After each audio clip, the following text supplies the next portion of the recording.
안녕하세요. 10분 성경의 보통 목사입니다. 오늘은 마태복음 7장으로 한 장 묵상을 나누겠습니다. 혹시 마태복음 7장을 아직 읽지 않으셨다면 영상을 잠시 멈추고 7장을 먼저 읽고 오세요. 마태복음 7장입니다. 5장부터 이어진 산상수훈의 마지막 장인데요. 7장을 읽다 보면 많이 들어봤던 말씀들이 보이죠.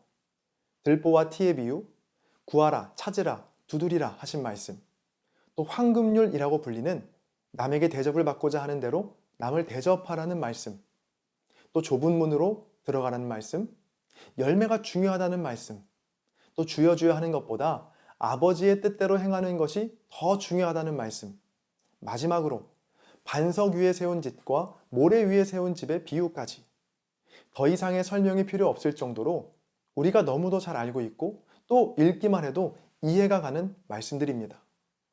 그리고 어떤 공통점도 찾기 어려운 그저 좋은 말씀들을 모아놓은 잠언집처럼 보이기도 하는데요. 그런데 오늘 본문을 읽으실 때 한 가지 잊지 말아야 할 사실이 있습니다. 이 말씀은 5장부터 시작된 산상수훈의 마지막 부분이라는 겁니다. 산상수훈이라는 한 편의 설교에 포함된 마지막 결론과도 같은 말씀이라는 것이죠. 그러니까 이 7장은 따로 떼어서 읽어서는 안 되고 5장과 6장에 이어지는 흐름 속에서 읽어야 합니다. 먼저 마태복음 5장 20절입니다. 내가 너희에게 이르노니 너희 의가 서기관과 바리새인보다 더 낫지 못하면 결코 천국에 들어가지 못하리라. 5장에서 이렇게 예수님께서 말씀하시고요. 그 이후에 예수님은 서기관과 바리새인보다 더 높은 기준을 말씀을 통해 산상수훈을 통해 제시하십니다. 5장에서는 너희가 들었으나 나는 너희에게 이르노니라는 형식으로 노함과 간음과 맹세 그리고 원수 사랑에 대한 더 높은 기준을 제시하시고요. 6장에서는 구제와 기도, 금식과 제물에 관하여 더 높은 기준을 제시하시죠. 그리고 산상수훈의 결론의 말씀이 오늘 우리가 읽은 7장입니다. 7장에서도 역시 높은 기준을 제시하시는데요. 비판을 받고 싶지 않다면 비판하지 마라. 쉽게 말해 내가 싫은 건 다른 사람도 싫어하니까 하지 말라는 거고요. 또 12절에 나오는 황금률, 남에게 대접을 받고자 하는 대로 남을 대접하라. 이 역시 쉽게 말해서 내가 좋아하는 건 다른 사람도 좋아하는 것이니까 베풀라라는 것이죠. 그런데 이런 맥락과는 전혀 맞지 않는 기도에 관한 말씀이 이 중간에 나옵니다. 7절입니다. 구하라. 그리하면 너희에게 주실 것이요. 찾으라. 그리하면 찾아낼 것이요. 문을 두드리라. 그리하면 너희에게 열릴 것이니. 이와 똑같은 말씀이 누가복음에서도 나오는데요. 누가복음에서는 예수님께서 제자들에게 기도를 가르치시는 이 본문에 이 말씀이 들어 있습니다. 그런데 오늘 마태복음에서는 비판하지 말라와 대접하라 라는 그 말씀 중간에 위치해 있거든요.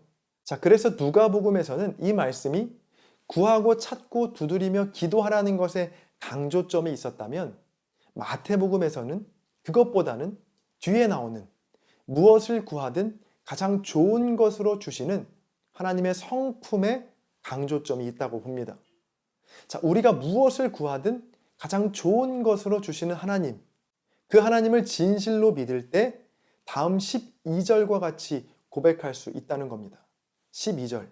그러므로 무엇이든지 남에게 대접을 받고자 하는 대로 너희도 남을 대접하라. 이것이 율법이요 선지자니라. 아멘. 우리에게 아낌없이 대접해 주시는 그 하나님을 경험한 사람만이 다른 사람을 대접하고 또 다른 사람에게 나의 것을 베풀고 나눌 수 있다는 겁니다. 3장에 걸친 산상수훈의 마지막 결론은 열매에 관한 말씀으로 끝이 납니다. 그런데 열매하면 생각나는 사람이 있죠. 바로 세례 요한입니다. 마태복음 3장 8절입니다.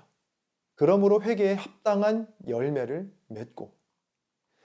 이 산상수훈은 요한이 말했던 회개에 합당한 열매가 무엇인지 자세하게 풀어주는 설명서와도 같습니다. 예수님은 5장과 6장, 7장에서 회개에 합당한 열매가 무엇인지 자세하게 구체적으로 말씀해 주시죠. 본문 7장 15절부터 20절을 메시지 성경은 이렇게 풀어 설명합니다. 억지로 진실한 표정을 지으며 해프게 웃어대는 거짓 설교자들을 조심하여라. 그들은 이래저래 너희를 벗겨 먹으려는 수가 많다. 카리스마에 감동할 것이 아니라 성품을 보아라. 중요한 것은 설교자들의 말이 아니라 그들의 됨됨이다. 참된 지도자는 절대로 너희 감정이나 지갑을 착취하지 않는다. 썩은 사과가 열린 병든 나무는 찍혀서 불살라질 것이다. 말보다 삶이 중요하다는 것이죠. 자, 그런데 이렇게만 보면 혹시 너무 행위만 강조하는 거 아닌가? 라는 생각이 들 수 있는데요. 절대 그렇지 않습니다. 산상수훈 전체에 흐르는 중요한 물줄기는 보이지 않는 하나님에 대한 온전한 신뢰거든요. 보이지 않는 하나님을 아버지라고 고백하는 믿음이 있을 때 삶에서도 선한 열매가 맺힐 수 있다는 겁니다. 실제로 이 산상수훈, 마태복음 5장과 6장과 7장에는요, 아버지라는 이 단어가 굉장히 많이 나오고 있거든요. 무엇이든 구할 때 가장 좋은 것으로 주시는 하나님을 경험한 사람만이, 또 그 하나님을 믿는 사람만이 다른 사람에게도 아낌없이 베풀 수 있습니다. 또 보이지 않는 하나님께서 지금도 나를 보고 계시고 나를 위한 상급과 보물을 하늘에 쌓아둔다는 믿음이 있는 사람만이 이 땅에서의 손해와 희생을 두려워하지 않을 수 있습니다. 또 하나님께서 모든 것을 판단하시고 다스리신다는 믿음이 있는 사람만이 다른 일을 판단하거나 정죄하는 일을 멈출 수 있습니다. 이런 삶이 바로 비와 창수와 같은 어떤 어려움에도 무너지지 않는 반석 위에 세운 집과 같은 삶입니다. 자, 하지만 결코 쉬운 길은 아니죠. 우리는 보이지 않는 것보다 보이는 것을 더 믿고 의지하거든요. 그래서 주님도 좁은 문이라고 말씀하시며 믿음의 삶이 외로운 길이 될 것이다 라고 말씀하십니다. 여러분, 믿음의 길은 외로운 길입니다. 하지만 그렇기에 그 길은 의로운 길입니다. 산상수훈의 말씀을 묵상하며 나는 과연 외로운 길, 의로운 길을 걷고 있는가 돌아보게 됩니다. 혹시 내가 꿈꾸고 내가 가려고 하는 길이 많은 사람들이 주목하는 넓고 큰 길은 아니었는지, 그저 탐욕과 위선과 이기심의 썩은 열매만 가득 맺혀 있지는 않았었는지, 오늘 말씀을 통해 우리의 모습을 비춰보시기 바랍니다. 오늘 본문 21절부터 23절까지의 말씀을 메시지 성경으로 읽어드리는 것으로 오늘의 묵상을 마치겠습니다. 암호를 정확히 안다고 해서, 예컨대 주님 주님 한다고 해서 너희가 나 있는 곳 어디든지 올 수 있는 것은 아니다. 정말 필요한 것은 진지한 순종이다. 내 아버지의 뜻대로 행하는 것이다. 벌써부터 내 눈에 훤히 보인다. 최후 심판 날에 많은 사람들이 거들먹거리며 내게 와서 이렇게 말할 것이다. 주님, 우리는 메시지를 전했고 귀신을 혼내줬으며 하나님이 후원해 주신 우리 사업은 모든 사람들의 입에 오르내렸습니다. 그때 내가 뭐라고 말할지 아느냐? 이미 때는 늦었다. 너희가 한 일이라고는 나를 이용해 유력자가 된 것뿐이다. 너희에게는 나를 감동시키는 구석이 하나도 없다. 여기서 나가거라. 지금은 댓글 작성 시간입니다. 오늘의 영상을 통해 아니면 여러분 각자의 묵상에서 발견한 은혜와 도전들을 댓글로 남겨주세요. 댓글을 적기가 부담스러우신 분들은 좋아요로 한 장 묵상에 동참해 주시기 바랍니다. 여러분의 나눔이 누군가에겐 큰 위로와 도전이 될 수 있습니다. 찬양 들으시면서 댓글 남겨주시고요. 저는 다음 영상에서 뵙겠습니다. 감사합니다.